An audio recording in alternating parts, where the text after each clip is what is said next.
അസ്സലാമു അലൈക്കും. Welcome back to my YouTube channel. അപ്പം ഞാൻ ഇന്ന് കിച്ചണിലാണ് ഉള്ളത്. അപ്പം തന്നെ നിങ്ങൾക്ക് മനസ്സിലായിട്ടില്ലേ, ഇന്നും ഞാനൊരു ഫുഡ് വ്ളോഗും ആയിട്ടാണ് വന്നത്. പക്ഷെ ഫുഡ് തിന്നലെല്ലാം ഉണ്ടാക്കലാണ്, അതൊരു ലോങ് പ്രോസസ്സാണ് അല്ലേ. അപ്പം ഞാൻ ഇന്ന് ഏറ്റവും ഈസി ആയിട്ട് നമുക്ക് തയ്യാറാക്കാൻ പറ്റുന്നത് ഒരു പെരി പെരി ചിക്കൻ റൈസിൻ്റെ റെസിപ്പിയാണ് കേട്ടോ. അപ്പം പെരി പെരി എന്ന് പറയുമ്പോൾ തന്നെ മനസ്സിലാവും, സ്പൈസി ആണ് ആള് സാധനം, പക്ഷെ ടേസ്റ്റും ആണ്. എന്ന കൂട്ടത്തിൽ അടിപൊളിയായിട്ടുള്ള ഒരു ഐറ്റമാണ്. പെട്ടെന്ന് നമുക്ക് റെഡിയാക്കി എടുക്കാൻ പറ്റും. നമ്മൾ സാധാരണ റൈസ് വെക്കുന്നത് പോലെ ഉള്ളി, തക്കാളി, പച്ചമുളക്, ഇഞ്ചി, വെളുത്തുള്ളി ഇങ്ങനത്തെ സാധനങ്ങളൊന്നും വേണ്ട. എന്നാൽ അതിൽ തന്നുള്ള 2-3 സാധനം വേണം. അപ്പം ഇന്നത്തെ എൻ്റെ താരം എന്ന് പറയുന്നത് ഇവനാണ്, നമ്മുടെ ക്യാപ്സിക്കം വെച്ചിട്ടാണ് ഇന്ന് ഞാൻ റൈസ് ഉണ്ടാക്കാൻ പോകുന്നത്, ചിക്കൻ ഉണ്ടാക്കാൻ പോകുന്നത്. പച്ച മാത്രം എടുക്കുമ്പോൾ ചുവപ്പിന് വിഷമാവൂലേ, അതുകൊണ്ട് ഞാൻ വെച്ച് പച്ച എടുത്തിട്ടുണ്ട്, ഞാൻ ചുവപ്പ് ക്യാപ്സിക്കം എടുത്തിട്ടുണ്ട്. ഇതെല്ലാം കൂട്ടിയിട്ട് ഒരു റെസിപ്പി റെഡിയാക്കിയാലോ. എന്നാൽ വേഗം വീഡിയോയിലേക്ക് വാ. ആദ്യം നമ്മളൊരു പാൻ വെച്ചിട്ട് പാൻ ഒന്ന് ചൂടായി വരുമ്പോൾ അതിലേക്ക് കുറച്ച് ഓയിൽ ഒഴിച്ചു കൊടുക്കുക. ഇനി ഓയിലൊന്ന് ചൂടായി വന്നു കഴിഞ്ഞാൽ നമുക്ക് ഇതുപോലെ സ്ക്വയറായിട്ട് കട്ട് ചെയ്ത് വെച്ച് ഉള്ളി അതിലേക്ക് ഇട്ട് കൊടുക്കണം. അതിൻ്റെ കൂടെ തന്നെ നമ്മുടെ ക്യാപ്സിക്കം, ഞാനിപ്പോൾ റെഡ് ക്യാപ്സിക്കാണ് എടുത്തത്. റെഡ് തന്നെ എടുക്കണം, ഞാൻ സോസ് ആക്കാൻ വേണ്ടിയിട്ടാണ് ഇത് പ്രിപ്പയർ ചെയ്യുന്നത് കേട്ടോ. അപ്പം റെഡ് ക്യാപ്സിക്കം കൂടി ഇട്ട് കൊടുക്കണം. അതിലേക്ക് കുറച്ച് വെളുത്തുള്ളി, നമ്മുടെ വെളുത്തുള്ളിയും കൂടി ഇട്ട് കൊടുക്കുന്നുണ്ട്. അതിലേക്ക് നല്ലോണം ഒന്ന് സോട്ടായി കഴിഞ്ഞാൽ നമുക്ക് ഇതിനെ അരച്ചിട്ട് നമ്മുടെ ചിക്കനിലേക്ക് ചേർത്ത് കൊടുക്കുകയാണ് വേണ്ടത്. അപ്പം ഞാൻ ഇതൊന്ന് വഴറ്റാൻ വേണ്ടി വെച്ചിട്ടുണ്ട്. അതുകൊണ്ടാണ് ഞാൻ ഇത്രയും വലിയ കഷ്ണങ്ങളായിട്ട് മുറിച്ചിട്ടത്. ഇതെന്തായാലും നമ്മൾ മിക്സ് ചെയ്യുമ്പം അതൊന്നും കാണില്ലല്ലോ, അതുകൊണ്ട് കുറച്ച് വലിയ കഷ്ണങ്ങളായിട്ട് മുറിച്ചിട്ടതാണ്. ഇനി ഇതിലേക്ക് നമുക്ക് കുതിർത്തി വെച്ച് നമ്മുടെ വറ്റൽ മുളക് അഥവാ കാശ്മീരി ചില്ലി ഇതും കൂടിയിട്ട് നമുക്ക് നല്ലോണം ഒന്ന് മിക്സ് ചെയ്ത് വെക്കണം. അയ്യോ, എൻ്റെ ഒരു കാശ്മീരി ചില്ലി തെറിച്ച് പോയി. ഇനി ഇതിലേക്ക് ആവശ്യത്തിന് ഉപ്പിട്ട് കൊടുക്കുന്നുണ്ട്. അതുപോലെ തന്നെ നമ്മുടെ റെഡ് ചില്ലി പൗഡർ ഇട്ട് കൊടുക്കുന്നുണ്ട്.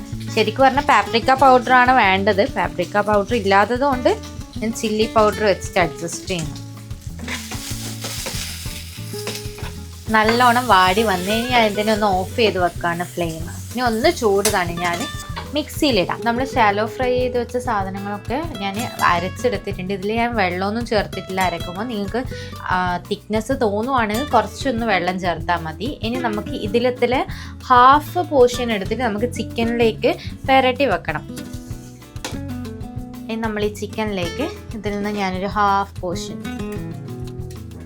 കാരണം ബാക്കിയുള്ള മസാല നമുക്ക് ആവശ്യമുണ്ട്. ആ സോസിൽ ഉപ്പ് കുറവായിരുന്നു, അപ്പം ചിക്കനിലേക്ക് ആവശ്യമായിട്ടുള്ള ഉപ്പ് ഇട്ട് കൊടുത്ത് ഞാൻ നല്ലോണം കൈ വെച്ച് മിക്സ് ചെയ്ത് കൊടുക്കുകയാണ്. എന്നിട്ട് ഇതിനൊരു 20 മിനിറ്റ്സ് നമ്മൾ റെസ്റ്റ് ചെയ്യാൻ വെക്കും. ഫ്രിഡ്ജിൽ വെക്കുന്നുണ്ടെങ്കിൽ അങ്ങനെ വെക്കാം, അല്ലെങ്കിൽ പിന്നെ നമുക്ക് എന്ത് ചെയ്യാം, പുറത്ത് തന്നെ ഒരു 20 മിനിറ്റ്സ് റെസ്റ്റ് ചെയ്യാൻ വെക്കാം. ഞാൻ നേരത്തെ ഫ്രൈ ചെയ്ത് വെച്ച ആ സെയിം പാനിൽ തന്നെയാണ് ചിക്കൻ കൂടി ഫ്രൈ ചെയ്യാൻ പോകുന്നത്. കുറച്ച് ഓയിൽ ഒഴിച്ചു കൊടുക്കാം. ഇനി നമ്മൾ ഇതിലേക്ക് ഓരോ ചിക്കന് ക്യൂ നിൽക്കുന്ന മാതിരി ഇട്ട് കൊടുക്കും.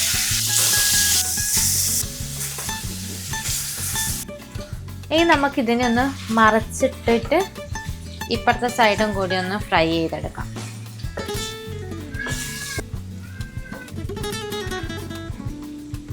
ഈ സൈഡ് ഒന്ന് നല്ലോണം ഒന്ന് ഫ്രൈ ചെയ്താൽ എടുക്കട്ടെ. അപ്പം ഞാൻ ചിക്കനൊക്കെ 2 ബാച്ചും ഫ്രൈ ചെയ്ത് എടുത്തിട്ടുണ്ട്. ഇനി നമുക്ക് റൈസിൻ്റെ പരിപാടിയിലേക്ക് കിടക്കാം. പാത്രം വെച്ച് കൊടുത്തിട്ടുണ്ട്. അതിലേക്ക് ഇനി കുറച്ച് ഓയിൽ ഒഴിച്ചു കൊടുക്കാം. ഓയിൽ ഒന്ന് ചൂടായി വരുന്ന സമയത്ത് ചെറുതായി അരിഞ്ഞു വെച്ച് ഉള്ളി അതിലേക്ക് ഇട്ട് കൊടുക്കുന്നുണ്ട്. ചെറുതായി അരിഞ്ഞതല്ല, ഇടയ്ക്ക് എനിക്ക് വലിയ കഷ്ണങ്ങളൊക്കെ ഉണ്ടാവും. ക്യാപ്സിക്കം അതും ഇട്ട് കൊടുക്കും. ക്യാപ്സിക്കം കുറച്ച് നല്ലോണം ഇട്ട് കൊടുത്തേക്ക്, കാരണം ഈ ഉള്ളി, ക്യാപ്സിക്കം ഇതൊക്കെയാണ് നമ്മളെ ചോറിലെ മെയിൻ ഫ്ലേവേഴ്സ് ആയിട്ട് പോകുന്നത്. ഇനി ഇതിനെ നമുക്ക് നല്ലോണം വഴറ്റിയെടുക്കണം. നമ്മൾ മറ്റേ മസാലയൊക്കെ ആക്കുന്ന സമയത്ത് നമ്മൾ വഴറ്റിയെടുക്കില്ലേ, അതുപോലെ തന്നെ നല്ലോണം ഒന്ന് വഴറ്റിയെടുക്കണം. ഇതിലേക്ക് ഞാൻ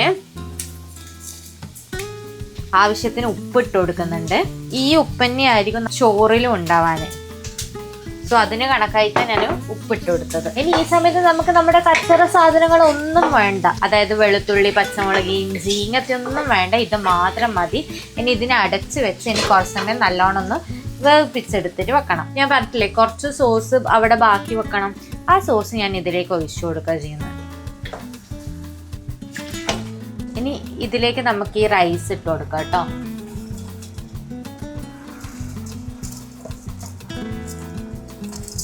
ഇനി നമുക്ക് സാധാരണ ചോറ് വെക്കുന്ന രീതിയിൽ ആവശ്യത്തിന് വെള്ളം ഒഴിച്ചു കൊടുത്ത് നമുക്ക് അടച്ച് വെക്കണം. ഇപ്പം ഞാൻ ആവശ്യത്തിന് ചോറ് റെഡിയാവുന്ന വെക്കണം. സാധാരണ ബസുമതി റൈസ് നമ്മൾ വെള്ളത്തിൽ നിന്ന് ഊറ്റിയെടുക്കുകയല്ല ചെയ്യുക. ഇത് നമ്മൾ സാധാരണ നെയ്ച്ചോറും ബിരിയാണിയും ഒക്കെ വെക്കുന്നത് പോലെ തന്നെ അരിക്ക് എത്രയാണോ വെള്ളം ആവശ്യമുള്ളത് അതിനനുസരിച്ചിട്ട് വെള്ളം ഒഴിച്ച് നമ്മൾ അതിനെ നല്ലോണം കുക്ക് ചെയ്തെടുക്കും. പിന്നെ ഒരു കാര്യം എന്ന് വെച്ചാൽ നമ്മുടെ അരി മിനിമം ഒരു 1 hour എങ്കിലും സോക്ക് ചെയ്ത് വെക്കണം. ഇനിയിപ്പോൾ ഞാനിത് അടച്ച് വെച്ച് വേവിപ്പിച്ചെടുക്കുന്നതാണ് കേട്ടോ. അങ്ങനെ നമ്മുടെ റൈസ് ഇവിടെ സെറ്റായിട്ടുണ്ട്. ഞാൻ പിന്നെ ഇതിൽ ഒരു കാര്യം പറയാൻ മറന്നുപോയത് എന്താണെന്ന് വെച്ചാൽ, ഞാൻ റൈസിൽ വെള്ളം ഒഴിച്ച സമയത്ത് മാഗി ക്യൂബ്സ് ഇട്ടിട്ടുണ്ടായിരുന്നു ഫ്ലേവറിന് വേണ്ടിയിട്ട്. അപ്പോൾ അതെനിക്ക് വീഡിയോ ഓണാക്കാൻ വിട്ടുപോയി. മാഗി ക്യൂബ് ഇടുന്ന സമയത്ത് നമ്മൾ എന്ത് ചെയ്യണമെന്ന് വെച്ചാൽ ഉപ്പിൻ്റെ അളവ് കുറച്ച് കുറക്കണം. കാരണം മാഗി ക്യൂബിൽ എന്തായാലും ഉപ്പ് ഉണ്ടാവും. അപ്പോൾ അതിൻ്റെ അളവ് കുറച്ച് കുറക്കണം. ഇപ്പോൾ ഇവിടെ റൈസ് സെറ്റായിട്ടുണ്ട്. അതുപോലെ ഇതിലിപ്പം എൻ്റെ റൈസിലിപ്പം ക്യാപ്സിക്കൊക്കെ എടുത്ത് കാണുന്നുണ്ട്. അത്യാവശ്യം വഴറ്റിയിട്ടുണ്ടെങ്കിലും ക്യാപ്സിക്കം എടുത്ത് കാണുന്നുണ്ട്. ഇനിയിപ്പോൾ നിങ്ങൾക്ക് ഇങ്ങനെ കുട്ടികൾക്ക് കൊടുക്കുന്ന സമയത്ത് ചില മക്കൾക്ക് ഇങ്ങനെ കടിക്കുന്ന സാധനങ്ങൾ കണ്ട് ഇഷ്ടമാവില്ല.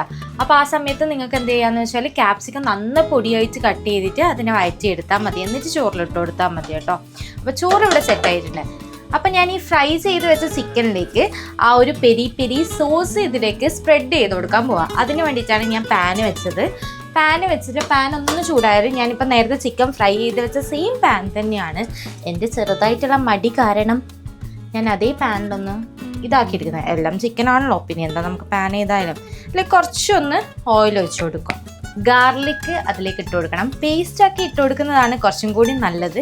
ഞാനിപ്പോൾ ഒന്ന് ചതച്ച് കുത്തിയെടുത്തതാണ്. ഇനി ഇതിനെ ഒന്ന് ചെറുതായിട്ടൊന്ന് സോട്ട് ചെയ്തെടുക്കുക. ടൊമാറ്റോ സോസ് ഇതിലേക്ക് ഒഴിച്ചു കൊടുക്കുന്നുണ്ട്. ഓ മൈ ഗോഡ്, ഇവനെന്താ വരാൻ ഇത്ര മടി? വന്നോളൂ. നിങ്ങൾക്ക് എത്ര ചിക്കനാണുള്ളത് അതിനനുസരിച്ച് നിങ്ങൾക്ക് സോസ് ആക്കാം. അതുപോലെ നിങ്ങൾക്ക് എങ്ങനെയാണ് സോസ് സ്പ്രെഡ് ചെയ്യേണ്ടതെന്ന് വെച്ചാൽ അതിനനുസരിച്ച് ചെയ്യാം. എല്ലാം നിങ്ങളുടെ ഇഷ്ടത്തിന് ഞാൻ വിട്ടിരിക്കുന്നു. ചില്ലി ഫ്ലേക്സ്, പെരി പെരി ചിക്കനിലെ എരിവുള്ള സാധനം, കുറച്ച് നല്ലോണം ഒന്ന് ചില്ലി ഫ്ലേക്സ്. ഇതാണ് അതിൻ്റെ സ്പൈസിനെസ് നമ്മൾ കൊടുക്കുക. പിന്നെ നമുക്ക് ആവശ്യമുള്ളത് കുറച്ച് ഉപ്പ്. ഉപ്പിടുമ്പം പ്രത്യേകം ശ്രദ്ധിക്കുക. ചിക്കനിൽ ഉപ്പുള്ളതാണ്, റൈസിൽ ഉപ്പുള്ളതാണ്. സോ നമുക്ക് എത്രയാണോ ഉപ്പ് ആവശ്യം അതിനനുസരിച്ച് നമ്മൾ ഉപ്പിടണം. ഇനി ജസ്റ്റ് ഒന്ന് ഇത് നമുക്കൊന്ന് തിളച്ച് വരുന്നെല്ലാം പറയില്ലേ, ആ സമയത്ത് നമുക്കിതിനെ ഓഫ് ചെയ്യാം. ഇതാണ് നമ്മുടെ സോസ് പരിപാടി. അല്ലെങ്കിൽ സ്പ്രെഡ് ചെയ്യണ്ട. ഞാൻ വിചാരിക്കുന്നു ചിക്കൻ നമുക്ക് എന്ത് ചെയ്യാം, ഇതിലേക്ക് ഇട്ടിട്ട് ആ സോസിലേക്ക് അങ്ങ് മുക്കിയെടുക്കുക എന്നുള്ളത്. പിന്നെ ആദ്യം ചിക്കൻ്റെ കാലുകൾ മാത്രം അതിലേക്ക് അങ്ങ് ഇട്ട് കൊടുക്കട്ടെ. ഒരു ഫസ്റ്റത്തെ നമ്മുടെ 4 ചിക്കൻ പീസുകൾ ഇട്ട് കൊടുത്തു.